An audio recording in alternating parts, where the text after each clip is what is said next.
انسان اس غلاظت میں مبتلا ہوتا ہے، دنیا میں یہ قباحتیں اپنی جگہ، آخرت میں کیا ہوگی؟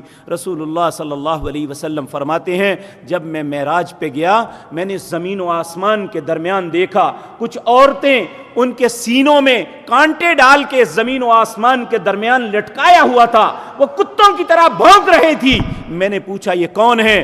کہا یہ وہ عورتیں ہیں جن کے خامد تو سمجھتے رہے یہ ہماری بیوی ہے، لیکن وہ ان کے ساتھ خیانت کرتی رہی، ان کی اولادوں میں دوسروں کے مال مکس کرتی رہی۔ اب قیامت تک انہیں یہ عذاب ہوگا۔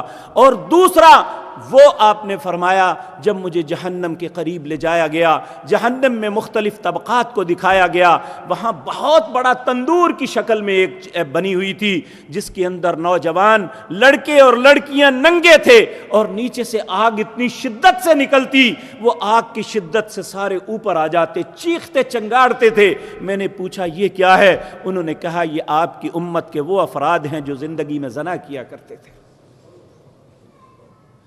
اور صرف آگ کا عذاب نہیں، دو عذاب اور ہوں گے۔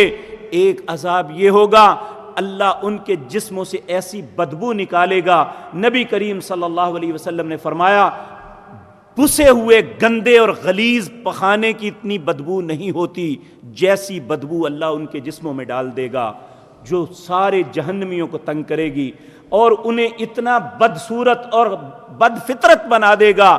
یہ اس لیے ہوگا ان کے جسموں میں کیوں اتنی بدبو ڈالی جائے گی کہ وہ زندگی میں اس عمل کے لیے بڑے خوبصورت بن کے، بڑے خوبصورت لباس پہن کے، بڑی خوبصورت خوشبوئیں لگا کے جاتے تھے کہ میں دوسرے کو اپنے دام میں پھنسا لوں، وہ مرد ہے یا عورت، ہر دونوں کے ساتھ یہ ہوگا۔ اور اسی طرح وہ اپنے چہروں کی خوبصورتی کی وجہ سے مرد عورتوں کی عصمتوں کو لوٹتے تھے اور عورتیں مردوں کو اپنے دام میں پھنساتی تھی، اس لیے اللہ ان کے چہروں کو بگاڑ دے گا۔ یہ تین قسم کے عذاب ہیں جو اس انسان کے ساتھ اس دن پیش آئیں گے۔ اے اللہ ہم سب کو اپنی پناہ میں رکھنا۔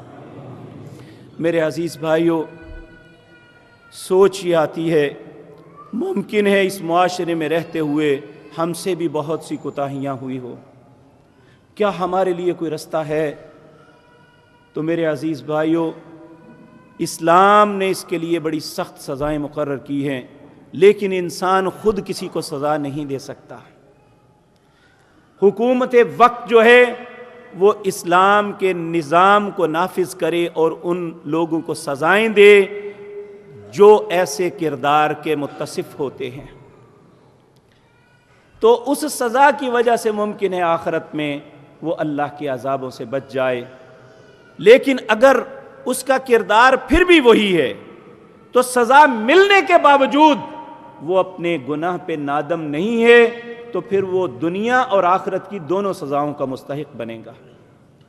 تو جب یہ سب کچھ نہیں ہے، اب ہمارے لیے ایک ہی رستہ ہے کہ والذین اذا فعلوا فاحشۃ او ظلموا انفسهم ذکروا اللہ فاستغفروا لذنوبہم ومن یغفر الذنوب الا اللہ ولم یصروا علی ما فعلوا وهم یعلمون۔ تم میں سے کوئی بھی انسان کسی فحاشی کا ارتکاب کر بیٹھا یا اپنی جان پہ ظلم کر بیٹھا، اسے چاہیے کہ اللہ سے معافی مانگے، اللہ کے ذکر کی طرف آ جائے، اور ولم یصروا علی ما فعلوا، جو گناہ کر بیٹھا ہے دوبارہ اس پہ اصرار نہ کرے، چھوڑ دے، اس زندگی کو بھول جائے اور کثرت کے ساتھ اللہ سے معافی مانگے، اور یہ اپنے دل میں تصور رکھے کہ اللہ کے علاوہ مجھے کوئی معاف نہیں کر سکتا۔ ممکن ہے اللہ رب العزت کسی وقت اس کی کیفیت کو دیکھتے ہوئے اسے معاف فرما دیں۔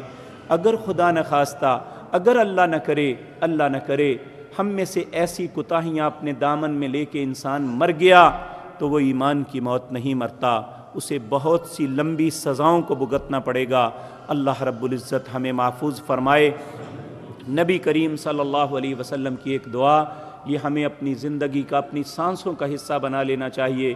آپ یہ اللہ سے دعا مانگا کرتے تھے، اللہم احسن عاقبتنا فی الامور کلہا واجرنا من خزی الدنیا وعذاب الآخرہ۔ اے اللہ میرے انجام کو بہت اچھا کر دینا۔ اللہم احسن عاقبتنا فی الامور کلہا، سارے معاملات میں، واجرنا من خزی الدنیا، اے اللہ مجھے دنیا کی ذلت سے بچا دینا، وعذاب الآخرہ، آخرت کے عذابوں سے محفوظ رکھنا۔ سبحان ربک رب العزت عما یصفون وسلام علی المرسلین۔